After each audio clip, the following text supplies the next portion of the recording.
guys, I know some of you are having some issues with the analyzing and journalizing of some of the transactions.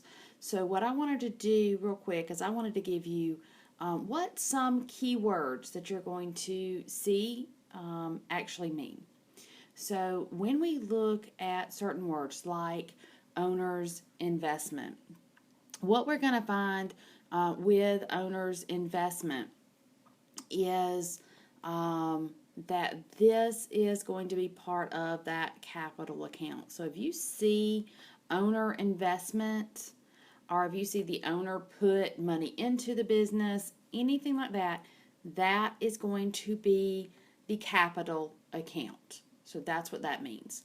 The other words that you might see would be performed services.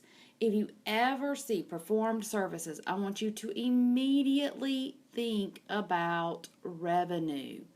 All right, so performed services would be a revenue item. Now, the types of revenue items that you could see. You could see service revenue, you could see fees, you could see fees earned, you could see income from services. Those are all of the different types of revenue accounts, and it depends on the company as to what the company is going to call their particular revenue. But if you ever see the words performed services, think revenue. Another item I want you to think about is the word paid. If you see the word paid, what do we pay things with? Well, it's been a very, very long time since we have used a bartering system here in the United States. So when we see the word paid, we should immediately think about the cash account. We pay things with cash. So that is what you want to look at. If you see the word paid in a transaction, you should immediately think about the word cash and the cash account.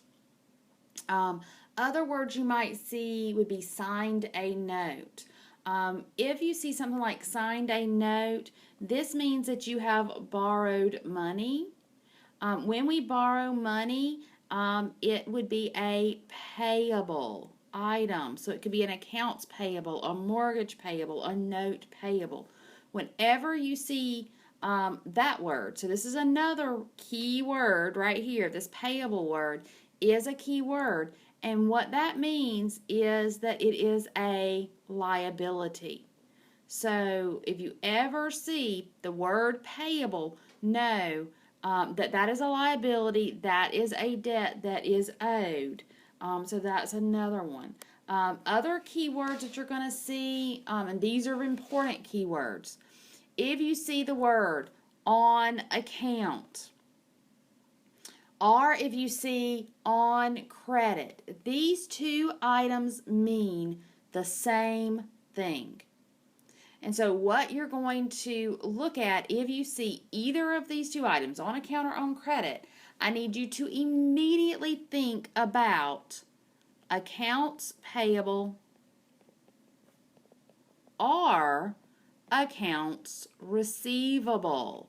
All right, so it is going to be one of these items. It's either going to be an accounts payable or it's going to be an accounts receivable. Now, we can abbreviate accounts payable as A/P. We can abbreviate accounts receivable as A/R. So if you ever see me with those abbreviations, that is what those items actually mean. So when you see a payable, remember that is a liability. With accounts payable, it has a P in it. These are items that we have purchased. So we keep our P's together. It could be utilities.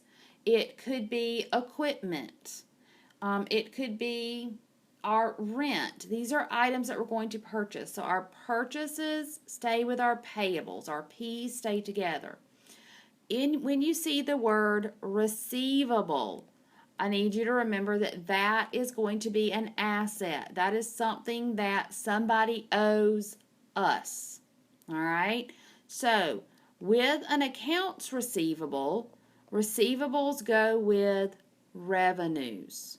So again, here we are keeping our R's together. So for the first one that we are looking at, for payables, we keep our P's together. Accounts payable goes with purchases.